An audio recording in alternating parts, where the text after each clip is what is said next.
Hello everyone, this is Gayadin Yadav and a very warm welcome to Bankers Grade. So today we discuss a very important chapter of arithmetic, percentage.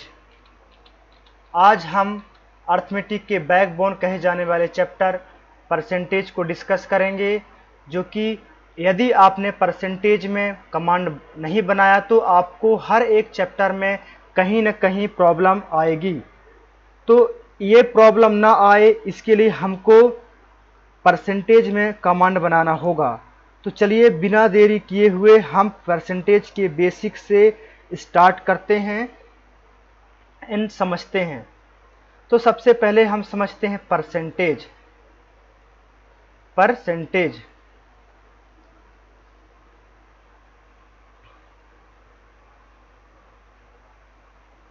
Percentage percentage means per means out of, cent means या सेंटेज means 100, out of 100 मतलब 100 में से इतना part, right. या हम percentage के sign को 1/100 से रिप्लेस कर सकते हैं, 1/100 से रिप्लेस कर सकते हैं। तो यदि मैं आपसे पूछूं या परसेंटेज 2 या 2 से अधिक नंबरों के बीच कंपैरिजन के लिए यूज़ किया जाता है। फॉर एग्जांपल यदि मैं आपसे कहूं कि किसी दो एग्ज़ाम में या किसी एग्ज़ाम में दो स्टूडेंटों का परफॉर्मेंस नंबर 114 एंड अदर का 76 है, तो मैं आपसे पूछूं कि इन दोनों में से किसका परफॉर्मेंस बेटर है, तो सबसे पहले इसमें आपको ये जानना होगा कि कितने में से हम बात कर रहे हैं, टोटल कितना मार्क्स था और कितने गेन किए। तो मैं यदि आपसे बोलूं कि 114 था वो 200 में से आया और जो 76 है उसने 100 में से 76 लाया, राइट। तो हमने देखा कि ये 100 में है, 100 में है और ये 200 से, इट मीन्स इसको हम 100 में कन्वर्ट कर देंगे तो 2 से करेंगे 100 में, और इसको 114 को भी 2 से डिवाइड कर देंगे तो 57 आ जाएगा। मतलब 57/100, out of 100 A get 57 and out of 100 B get 76। अब हम देख के इजिली कह सकते हैं कि जो ए का परफॉर्मेंस है वो बी की परफॉर्मेंस से कम है, it means A less than B, ऐसा हम बोल सकते हैं, राइट। जैसे फॉर एग्जाम्पल यहां पे हम बात करें कि ए की जो हाइट है, as height is half B's height, what, as height is half B's height, it means यहां पे होगा ए और यहां पे बी। तो बोला कि ए की हाइट बी के हाइट से आधा है। तो यदि हम बी की हाइट कितना ले लेते हैं, 2 है, बी की हाइट 2 है तो ए की हाइट कितनी होगी, 1, तभी तो आधा होगा। इट मीन्स बी की हाइट से, तो ए की हाइट बी की हाइट से A by B is equal to 1/2 होगा, और 1/2 होता है आपका 50%। मतलब ए की हाइट बी की हाइट का 50% है, ए की हाइट बी की हाइट का 50% है। तो चलिए थोड़ा और बेसिक और आगे समझते हैं। तो सबसे पहले हमको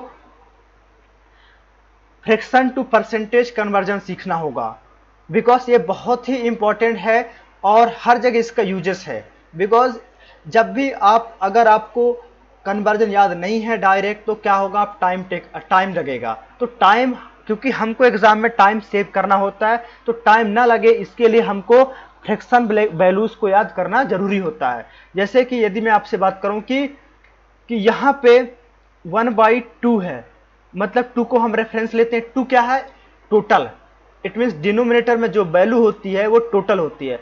मतलब 2 में से हम एक पार्ट की बात कर रहे हैं, मतलब दो टोटल 2 है और उसमें से एक की बात कर रहे हैं, तो कितना होगा, 50%, मतलब 50% की बात कर रहे हैं हम। कितने की बात कर रहे हैं, 50%। ऐसे ही 1/3 मतलब होता है out of 3 be talking about 1, 3 में से हम एक की बात कर रहे हैं, इसका मतलब 33.33% की बात कर रहे हैं। ये हमारा अप्रॉक्सीमेट वैल्यू होता है, एग्जैक्ट वैल्यू हमारा 33 कंप्लीटेड 1/3% होगा, बिकॉज इसमें 33 ऐसे ऐसे कुछ आता ही जाएगा, राइट। सो आई होप ये आपको समझ में आया हो। तो सबसे पहले हम परसेंटेज को या फ्रैक्शन को परसेंटेज में कन्वर्ट करेंगे। फ्रैक्शन टू परसेंटेज या परसेंट। उसके लिए हमको क्या करना होगा, उसके लिए हमको 100 से मल्टीप्लाई करना होगा, 100 से मल्टीप्लाई करना होगा फ्रैक्शन टू परसेंट के लिए। And percentage to fraction, percentage to fraction के लिए हमको क्या करना होगा, डिवाइड करना होगा 100 से। तो इजिली हम कन्वर्ट कर सकते हैं। जैसे हमारे पास है 16 कंप्लीटेड 2/3%। अब इसको हमको फ्रैक्शन में कन्वर्ट करना है, तो कैसे करेंगे, ये हो जाएगा 16 3 जा 48 प्लस 2 इज 50, 50/3 और ये परसेंटेज का साइन हटेगा तो क्या हो जाएगा, हमारे पास ये 100 होगा। मतलब 100 से हमने क्या कर दिया, डिवाइड कर दिया। तो 10 से क्या हो जाएगा, 10 कैंसिल हो जाएगा, और 5 से 1 टाइम और 5 से 6 टाइम। मतलब 16 कंप्लीटेड 2/3 का फ्रैक्शन वैल्यू 1/6 होगा। ऐसे ही कुछ हमने यहाँ ऑलरेडी 1 to 25, 20 या 25 तक हमने फ्रैक्शन वैल्यूज के परसेंटेज में वैल्यू लिखे हुए हैं, और इनको आपको याद कर लेना है। जो भी जो क्वेश्चन आएगा, इन्हीं में से ज्यादातर क्वेश्चन इन्हीं में से या इन्हीं के मल्टीपल में क्वेश्चन बनते हैं। तो अब बिना देरी किए हुए थोड़ा सा और बेसिक समझते हैं। One more thing is remember that कि जो अब हम यहां समझते हैं successive percentage, successive percentage change, successive percentage change, ये हमने आपको लिख के रखा है, successive percentage change. Successive percent change क्या होता है, मतलब कि कोई नंबर है, कोई नंबर है ए है, कोई नंबर ए है, उसमें फर्स्ट ईयर 10% इंक्रीज हुआ, देन सेकेंड ईयर फर्दर कितना हुआ, 20% इंक्रीज हुआ।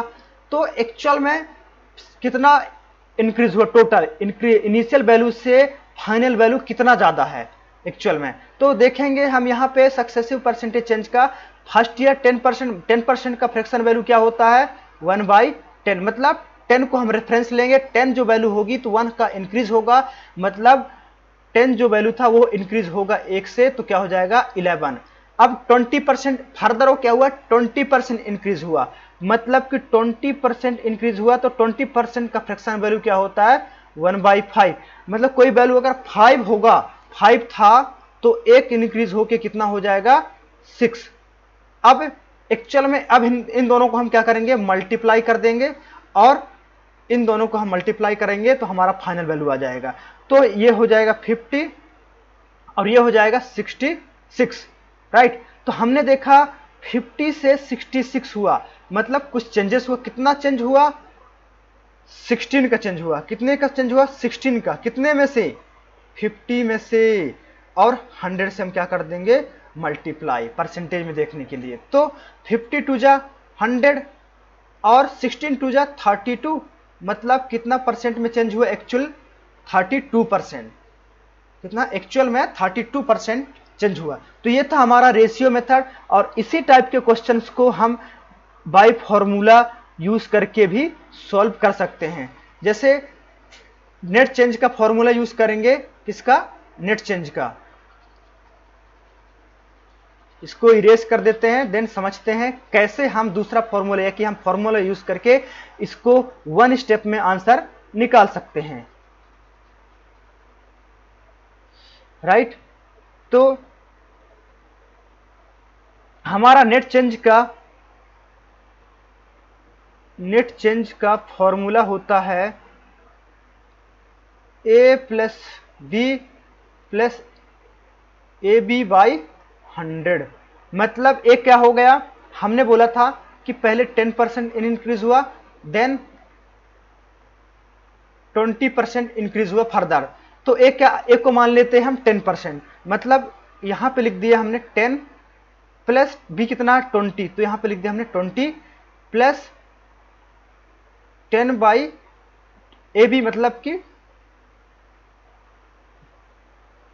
तो ये 20 से 5 टाइम और 5 से 2 time. It means 10 plus 20 is equal to 30, 30 plus 2 is equal to 32। तो हमारा नेट चेंज क्या आया? 32, जो कि पहले भी यही आंसर हमारा आया था, राइट। तो आई होप नेट चेंज का फॉर्मूला आपको समझ में आया हो और कैसे सॉल्व कर सकते हैं ये भी आपको टेक्निक समझ में आया हो। One more thing remember that कि जो आपके डायरेक्ट क्वेश्चंस होते हैं कि 10%, 20%, उन्हीं क्वेश्चंस में ये फॉर्मूला अप्लाई हो सकता है। अगर कोई रेशियो में या हम ऐसा बोले डेसिमल में नंबर दे दिया हो तो उसको इस फॉर्मूले से सॉल्व करेंगे तो बहुत डिफिकल्ट हो जाएगा, सॉल्व नहीं हो पाएगा। तो जो डायरेक्ट क्वेश्चन होते हैं उनके लिए ये फॉर्मूला अप्लीकेबल होता है, राइट। और one more thing remember that कि यदि हम ए को, जैसे हमने अगर कोई चेंज किया, यहां पे लिखा 10% देन 20%, तो क्या हम अगर चेंज करके 20% पहले कर दें, 20% पहले कर दें और देन क्या करें 10%, तो कोई चेंज आएगा कि नहीं आएगा? क्या आंसर होगा? तो इसमें कोई चेंज नहीं आएगा। कैसे देखते हैं?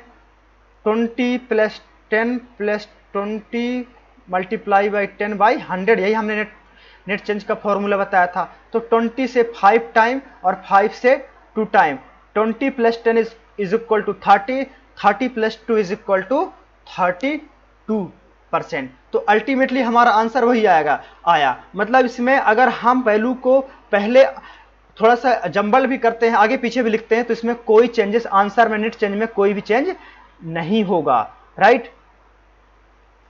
तो ये था हमारा सक्सेसिव या नेट चेंज का फॉर्मूला जो कि हमने सीखा, या और हमने एक रेशियो मेथड भी बताया जिसको हम रेशियो यूज करके भी डायरेक्ट सॉल्व कर सकते हैं। अब हम समझते हैं थोड़ा सा और बेसिक कि परसेंटेज में क्या होता है। परसेंटेज में हमेशा A% ऑफ B, जिसमें इसमें लिखा हुआ है A% of B is equal to B% of A। इसका मतलब क्या हुआ? इसका मतलब यह हुआ कि यदि आपके पास 20% ऑफ 100 है तो आप इस परसेंटेज को ऐसा भी लिख सकते हैं, या इसी क्वेश्चन को आप ऐसा भी लिख सकते हैं 100% ऑफ 20। तो दोनों का आंसर सेम आएगा। कैसे? लेट्स डिस्कस कि यदि हम 20% 100 का निकालेंगे तो 100 का 20% कितना होता है? 20। सिंपल सी बात है। एंड 100% 20 का 100% कितना होता है? 20। सेम वैल्यू, 100% तो सेम वैल्यू होती है। तो इसका मतलब क्या हुआ कि always remember that A% of B is equal to B% of A। मतलब परसेंटेज अगर A में लगा है तो आप B में भी लगा सकते हो, उससे हमारे आंसर में कोई भी इफेक्ट नहीं होगा, कोई भी चेंज नहीं होगा। इसीलिए हम बोलते हैं कि A% of B is equal to B% of A। अब हम कुछ क्वेश्चन के साथ समझते हैं और आगे। तो यहां पे क्वेश्चन है, इफ 930, क्वेश्चन है if 930 is added in a number then number become 444 completed 4 by 9% of itself, find the original number। तो कोई नंबर है, वो नंबर अपने आप का क्या हो जाता है? 444 गुना हो जाता है, 444 कंप्लीटेड 4 by 9% हो जाता है अपने आप का। कब? जब उसमें हम 930 ऐड करते हैं। जब हम उसमें 930 ऐड करते हैं तो नंबर बन जाता है 444 कंप्लीटेड 4 by 9। तो सपोज हम ऐसा मान लेते कोई नंबर क्या है? n है, कोई नंबर n है। तो n में हमने कोई नंबर n है, अगर n में हमने क्या ऐड किया? 930। तो ये बन गया, क्या बन गया? ये 444 कंप्लीटेड 4 बाई 9% बन गया खुद का। मतलब n का ये n प्लस 930 इतना बन गया 444 कंप्लीटेड 4 बाई 9%। तो 444 कंप्लीटेड 4 बाई 9 का हम तो सबसे पहले निकालेंगे फ्रैक्शन कि ये कितना फ्रैक्शन होगा, क्योंकि इतना बड़ा देखने के बाद तो हमको लगता है कि ये आसानी होगा। तो क्या हम इसको डिवाइड कर सकते हैं कि इसको इंडिविजुअली मतलब होल परसेंट अलग लिख सकते हैं। इट मीन्स इसको हम क्या लिख सकते हैं 400%। क्या लिख सकते हैं इसको हम 400% लिख सकते हैं। इसको हम 400% प्लस 44 कंप्लीटेड 4/9% लिख सकते हैं। तो दोनों सेम हुआ। तो वी नो दैट कि जो 400 फ्रैक्शन वैल्यू में कितना होगा, हमने बोला परसेंटेज को फ्रैक्शन में कन्वर्ट करना होता है तो हम क्या करते हैं 100 से डिवीजन करते हैं। मतलब 400 को हम 100 से डिवाइड करेंगे तो ये 2 जीरो से 2 जीरो कैंसिल हो जाएगा, मतलब हमारे पास 4/1 400 का फ्रैक्शन वैल्यू आ गया। देन प्लस 44 का हमको पता है कि 1/9 का फ्रैक्शन वैल्यू 1/9 का परसेंटेज वैल्यू क्या होता है 11 कंप्लीटेड 1/9%। कितना होता है 11 कंप्लीटेड 1/9%। तो 44 कंप्लीटेड 4/9 11 कंप्लीटेड 1/9 का कितना गुना है 4 गुना है। तो ये भी मतलब ये है 4 टाइम, तो इसको भी हम क्या कर देंगे 4 टाइम। तो ये बन जाएगा 4 1 जा 4 एंड 9, मतलब कि 44 कंप्लीटेड 4/9 का फ्रैक्शन वैल्यू क्या आ गया 4/9। तो क्या हुआ यहां पे 4/1 प्लस 4/9। अब इनको हम ऐड करेंगे तो यहां पे क्या है कि डिनोमिनेटर सेम नहीं, तो हमको सेम करना पड़ेगा। तो सेम करने के लिए हम इसको 9 से मल्टीप्लाई कर देंगे और इसको भी 9 से मल्टीप्लाई कर देंगे। तो इट बिकम 9 4 जा 36/9 प्लस 4/9। अब सिंपल ऐड करेंगे तो 36 प्लस 4 इज इक्वल टू 40/9। तो 444 कंप्लीटेड 4/9% का फ्रैक्शन वैल्यू हमारा हो गया 40/9। व्हाट 40/9 मतलब कि जो पहले 9 था, अब 40 हो गया।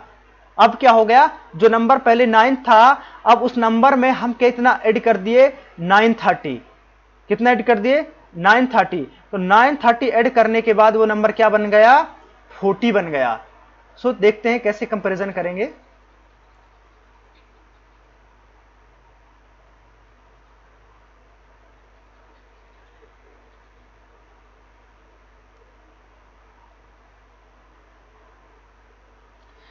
तो कोई नंबर था n, मतलब 9n था। अब 9n में कितना ऐड कर दिए हमने 930। तो ये कितना बन गया ये बन गया 40n। कितना बन गया 40n।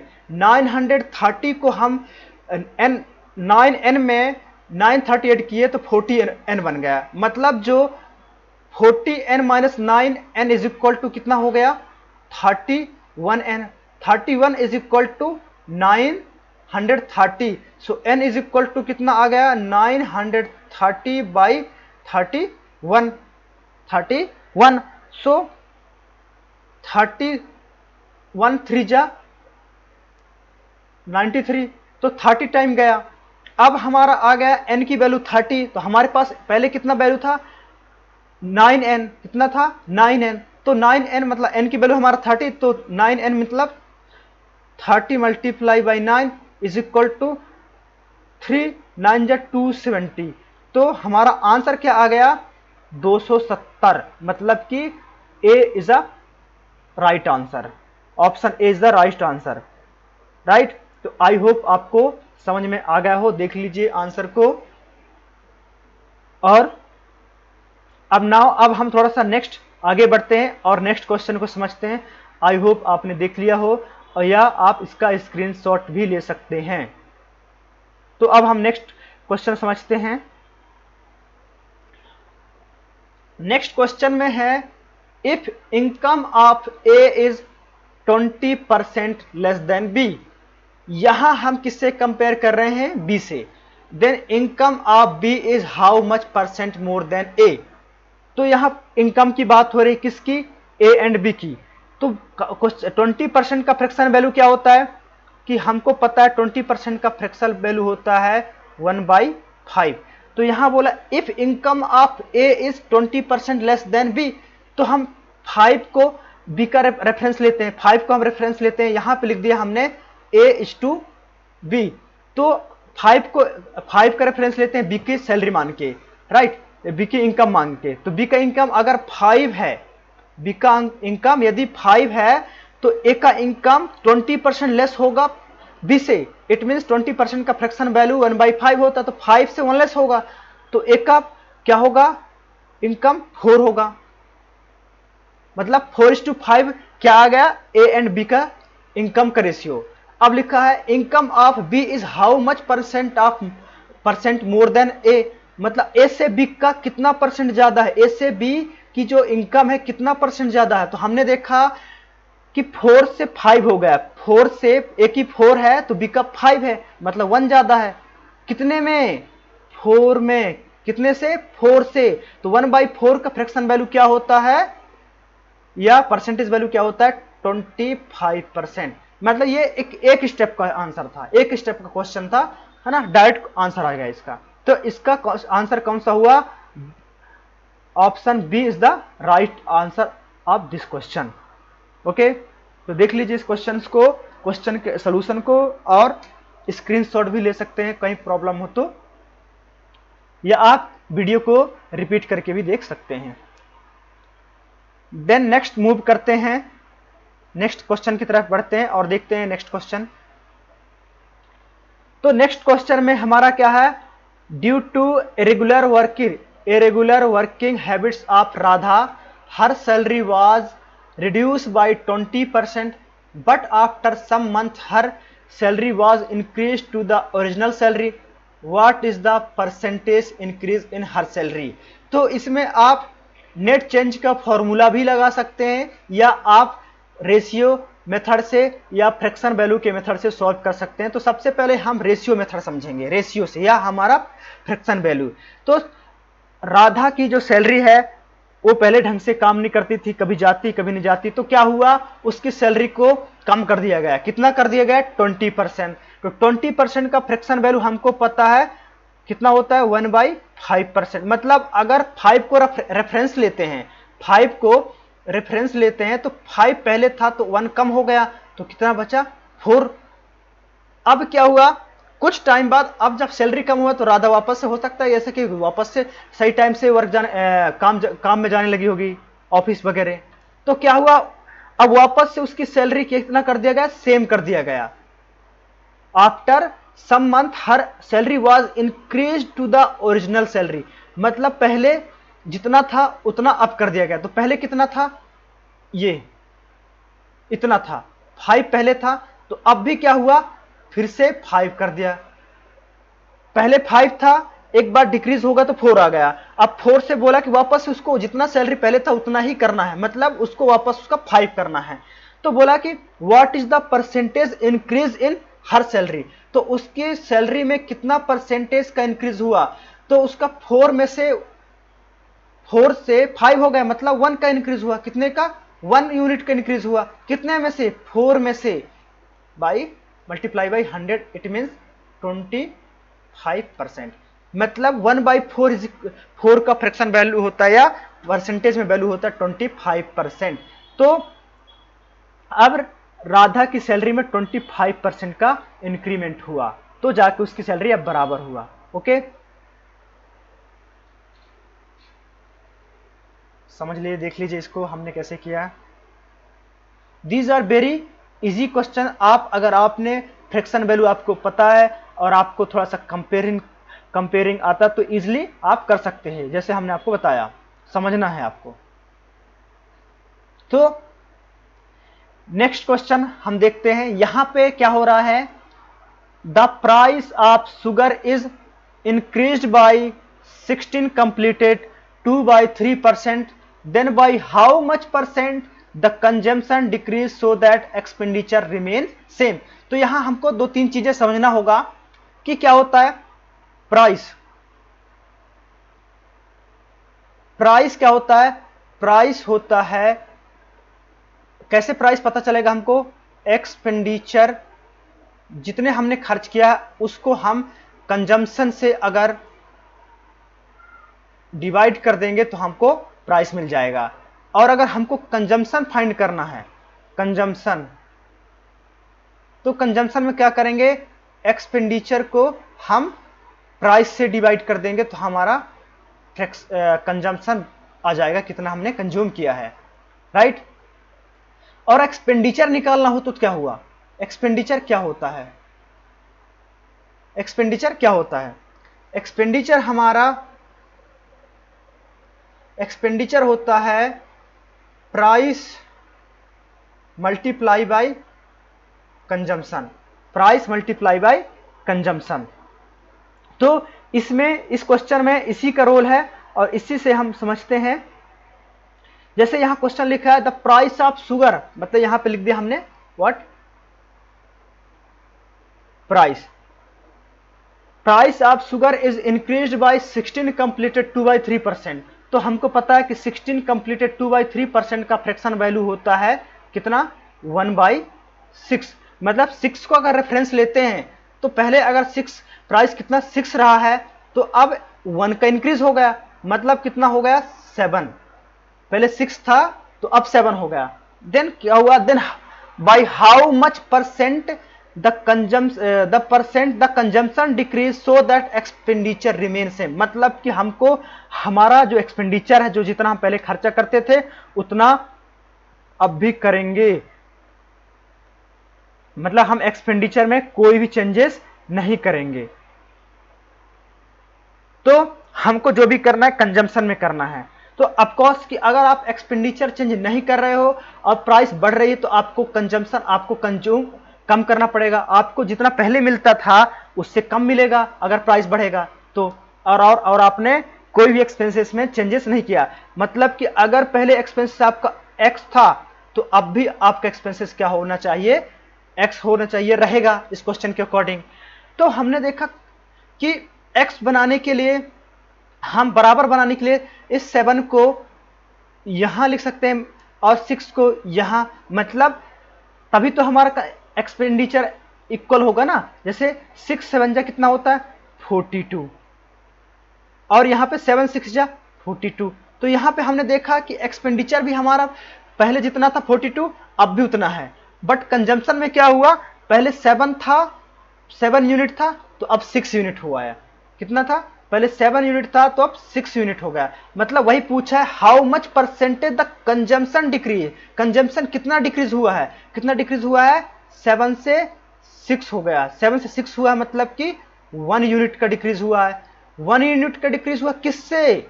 7 से। किससे? 7 से। मतलब 1/7 का परसेंटेज वैल्यू होता है, कितना होता है? 14 कंप्लीटेड 2/7%। 14 कंप्लीटेड 2/7%। मतलब कि D1 is the right answer for this question. देख लीजिए और अच्छे समझ लीजिए, प्राइस, कंजम्पशन एंड एक्सपेंडिचर।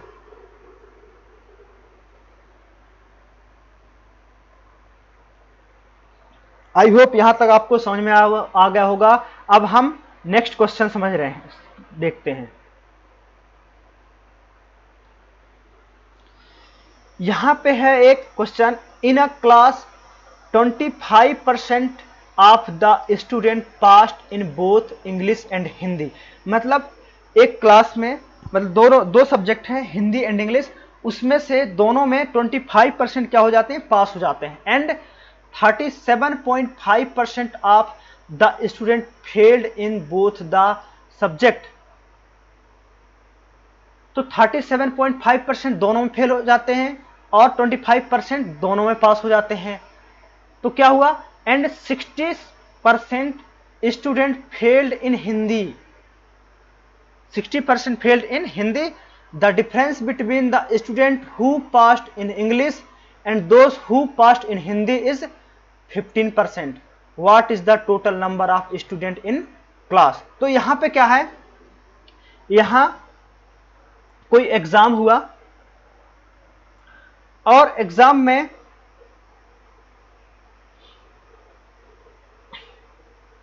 दो सब्जेक्ट हैं, हिंदी एंड इंग्लिश। तो क्या हुआ, हिंदी और इंग्लिश।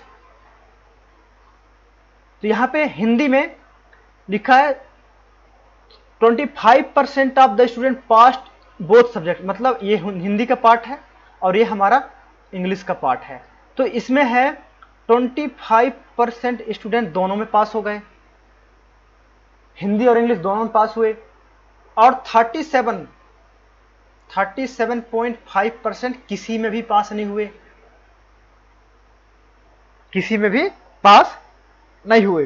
तो रिमेनिंग बचे कितना, कुछ तो फेल हो गए कुछ पास हो गए। तो 25 प्लस 37 को हम अगर ऐड करेंगे तो 5 7 कितना होता है 12 एंड 3 2 5 एंड 6, तो मतलब कि 62% तो ऑलरेडी पासिंग, पास एंड अनपास, जो कि फेल हुए और पास दोनों को मिला के 62.5% हुए। तो कुछ स्टूडेंट ऐसे होंगे जो किसी एक सब्जेक्ट में पास हुए होंगे, और कुछ स्टूडेंट ऐसे होंगे, मतलब कुछ स्टूडेंट हिंदी में ही पास हुए होंगे और कुछ स्टूडेंट इंग्लिश में ही पास हुए होंगे। तो यहां पे लिखा है while 60% स्टूडेंट फेल इन हिंदी, 60% इंग्लिश, 60% स्टूडेंट हिंदी में फेल हो जाते हैं। 60% पास कितने हुए 25%, और 60% क्या हो जाते हैं फेल हो जाते हैं। तो बचा कितना 25% तो दोनों में पास होते हैं, और 60% किसी हिंदी में फेल हो जाए। और यहां पे है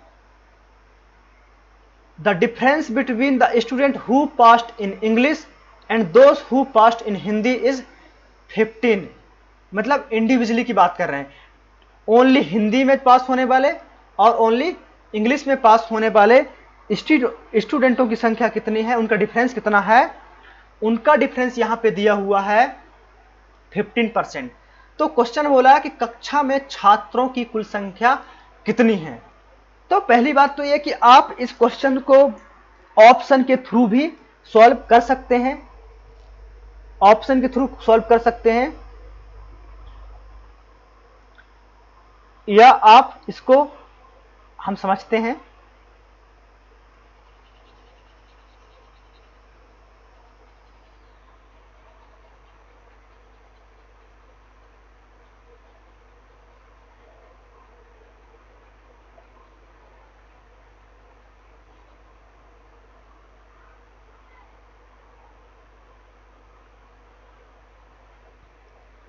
तो फॉर एग्जाम्पल एक एग्जाम है जिसमें हम एक वेन डायग्राम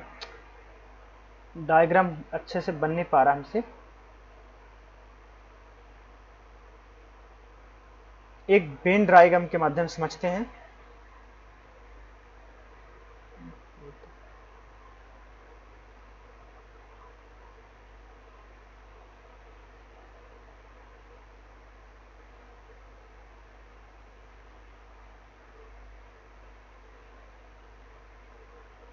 ये है रेक्टेंगल,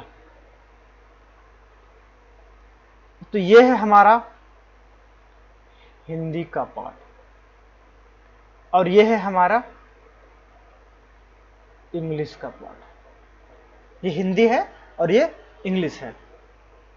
तो क्या हुआ 25% स्टूडेंट दोनों में, मतलब 25% कॉमन है जो कि दोनों में पास हो रहे हैं, राइट। और 37.5% स्टूडेंट दोनों में फेल हो रहे हैं, मतलब दोनों में से बाहर हो रहे हैं, है ना। तो अगर 25% स्टूडेंट दोनों में पास हो रहे हैं तो कुछ स्टूडेंट तो एक में हिंदी में ही पास हो रहे होंगे और कुछ स्टूडेंट इंग्लिश में ही पास हो रहे होंगे। तो कितने हो रहे हैं इतना, ये लिखा है while 60% स्टूडेंट फेल इन हिंदी, 60% क्या हो रहे हैं 60% हिंदी में फेल हो रहे हैं। तो पास कितने हो रहे होंगे 100% होता है, तो 40% तो पास हो रहे होंगे। जब 60% हिंदी में फेल हो रहे हैं तो 40% पास हो रहे होंगे, right. And the difference between the student passed in English and those who passed in Hindi is 15%। तो यहाँ पे है 20%, 25% तो कॉमन दोनों में पास हो रहे हैं, राइट। एंड 40%, मतलब जब टोटल बात करें 100% में से हिंदी की, तो 60% स्टूडेंट फेल हो रहे हैं हिंदी में, तो 40% पास हो रहे होंगे दोनों मिला के, कंबाइन एंड जो इंडिविजुअली होगा, राइट। तो जब 40% जब इसमें पास हो रहे हैं, और इंग्लिश में कितने हो रहे हैं, इंग्लिश में 37.5% स्टूडेंट फेल हो रहे हैं दोनों में, तो 37.5% फेल हो रहे हैं इंग्लिश में, तो कितना पास हो रहे होंगे, तो 62 पॉइंट समथिंग 62.5% पास हो रहे होंगे दोनों में।